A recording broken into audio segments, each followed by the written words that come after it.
Kemendikbudristek terus mendorong pemberdayaan dan inovasi di sektor pendidikan dengan penerapan kurikulum merdeka. Provinsi Kalimantan Utara melalui Dinas Pendidikan terkait berkomitmen mendukung implementasi kurikulum merdeka diterapkan menyeluruh pada satuan pendidikan demi perubahan ke arah lebih baik. Di SD Negeri 015 Tarakan menyambut baik kurikulum merdeka untuk langkah menuju pendidikan yang lebih adaptif, relevan, dan berpusat pada murid. Assalamualaikum warahmatullahi wabarakatuh. Perkenalkan, nama saya Risma Salvia, guru kelas 5 di SDN 015 Tarakan, Provinsi Kalimantan Utara. Guru merdeka adalah guru yang selalu melibatkan murid dalam proses pembelajaran. Sebelumnya, saya mendesain pembelajaran apa yang saya inginkan, bukan apa yang murid butuhkan. Sehingga yang terjadi, murid-murid tidak aktif dalam proses pembelajaran, dan apa yang menjadi tujuan pembelajaran tidak tercapai.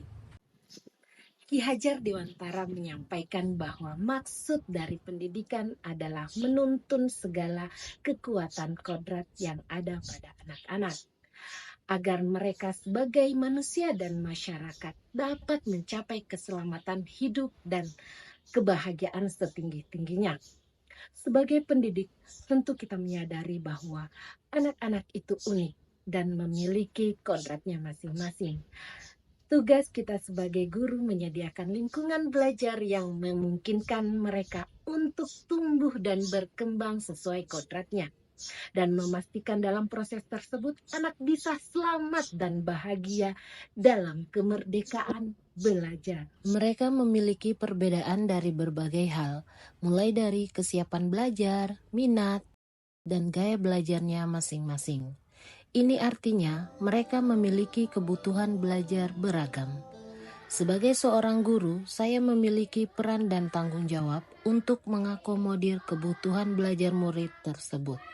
Inilah alasannya mengapa saya harus menerapkan pembelajaran berdiferensiasi di kelas.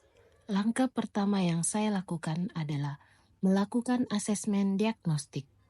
Asesmen diagnostik yang saya lakukan ada 2 tahap, yaitu tahap pertama adalah asesmen diagnostik kognitif dengan membagikan LKPD dalam bentuk soal teka-teki pembelajaran. Saya dengan mudah mengetahui kondisi awal materi yang akan dipelajari. Tahap kedua adalah asesmen diagnostik non-kognitif.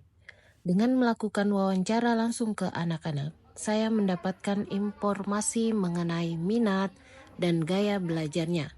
Kegiatan ini saya lakukan dengan melakukan permainan yang membuat anak-anak antusias dalam mengikutinya. Langkah kedua, saya melakukan identifikasi terhadap hasil asesmen diagnostik yang sudah dilakukan, sehingga didapat kondisi murid sebagai berikut. Hasil asesmen diagnostik kognitif menunjukkan 10 murid masuk kategori paham, 12 murid kategori paham sebagian, dan 4 murid kategori belum paham. Selanjutnya, hasil asesmen non-kognitif menunjukkan 10 murid bergaya belajar visual, 10 murid bergaya belajar auditori, dan 6 murid bergaya belajar kinestetik. Setelah mendapatkan hasil kebutuhan belajar murid dan disesuaikan perkembangan zaman saat ini, saya pun mendesain pembelajaran berdiferensiasi dengan membuat media pembelajaran yang interaktif melalui literasi digital. Dengan pembelajaran literasi digital ini mampu memfasilitasi kebutuhan belajar murid di fase C.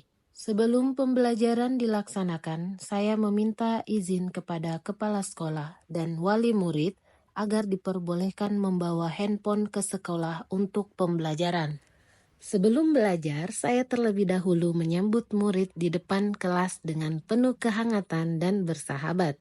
Hal ini bertujuan untuk menumbuhkan budaya positif dalam diri anak-anak dan juga dapat membangun kedekatan antara guru dan murid. Assalamualaikum warahmatullahi wabarakatuh. Kegiatan pembelajaran diawali dengan mengucapkan salam.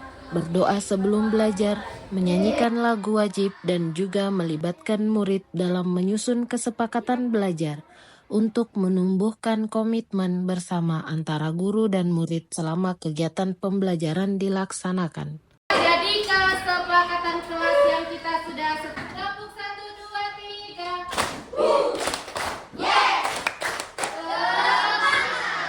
Tujuan pembelajaran yang akan kita capai pada hari ini adalah yang pertama, kita dapat mengidentifikasi peran makhluk hidup pada rantai makanan. Tujuan pembelajaran harus disampaikan kepada murid. Hal ini membantu menciptakan lingkungan belajar yang lebih terstruktur, bermakna, dan berorientasi pada pencapaian hasil yang diharapkan. Baik, Ibu punya pertanyaan pemantik untuk kalian. Dengarkan baik-baik. Bagaimana hewan bisa mendapatkan makanannya? Dalam diferensiasi konten, saya memaparkan materi melalui 3 tahap, yaitu tahap pertama adalah visual, dengan memaparkan materi tentang rantai makanan dengan menayangkan video. Tahap kedua, auditory, yaitu menjelaskan secara lisan tayangan gambar. Dan tahap ketiga, yaitu menyuruh murid menunjukkan proses rantai makanan. Dalam diferensiasi proses, murid dibagi menjadi kelompok-kelompok kecil berdasarkan kesiapan belajar dan gaya belajarnya.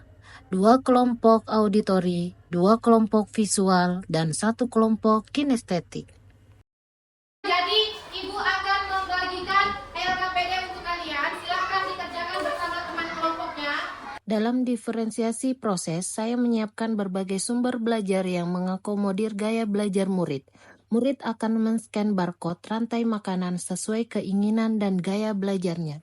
Untuk kelompok visual, mereka akan menggali informasi dari video dan gambar.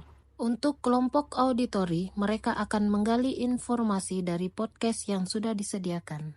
Sedangkan untuk kelompok kinestetik akan memanfaatkan lingkungan sekolah untuk memerankan rantai makanan sesuai perannya. Dalam diferensiasi produk, setiap kelompok akan diberikan kebebasan dalam menentukan produk yang akan dihasilkan, yang pastinya disesuaikan dengan gaya belajarnya. Kelompok visual dapat membuat produk dalam bentuk big book. Kelompok auditori dapat membuat produk dalam bentuk mini vlog, sedangkan kelompok kinestetik dapat membuat produk dalam bentuk media pop-up. Selanjutnya, setiap kelompok akan mempresentasikan produk yang telah dihasilkan di depan kelas. Selama proses ini, saya juga melakukan penilaian berdasarkan rubrik penilaian yang sudah disiapkan. Kami akan memperlihatkan hasil kerja kelompok kami, yaitu membuat pop-up.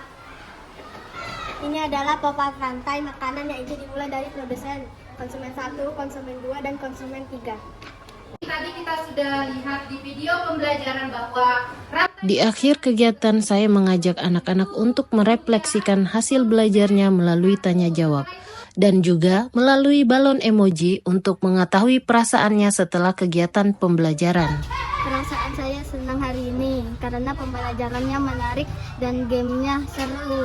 Pembelajaran yang diajarkan Bu Risma sangat menyenangkan karena kami diajarkan membuat pickbook dan pop-art. Terima kasih. Pada dasarnya saya sangat memberikan apresiasi yang luar biasa yang telah dilakukan oleh Ibu Risma dalam melaksanakan pembelajaran berdiferensiasi. Mudah-mudahan apa yang dilakukan beliau ini bisa menginspirasi rekan-rekan sejawat sehingga kedepannya akan mengikuti jejak beliau. Saya sangat terinspirasi dengan model pembelajaran berdiferensiasi yang diterapkan oleh Bu Risma di kelasnya. Sekarang saya jadi tahu bahwa pembelajaran berdiferensiasi itu mengharuskan kita untuk memenuhi kebutuhan siswa kita di kelas yang sangat beragam. Dari video pembelajaran yang Ibu Risma bagikan itu, luar biasa pembelajarannya menyenangkan dan menarik. Anak-anak lebih semangat lagi dalam belajar, apalagi pembelajarannya berbasis internet yang memudahkan anak-anak dalam belajar. Bapak dan Ibu, demikianlah video praktik baik proses pembelajaran berdiferensiasi yang saya terapkan di kelas. Melalui proses pembelajaran berdiferensiasi, nantinya akan muncul generasi dari murid kita yang memiliki pemikiran yang bertumbuh dan tentu saja akan menciptakan budaya belajar. Dengan melakukan proses pembelajaran berdiferensiasi, maka akan lahirlah generasi pembelajar sepanjang hayat.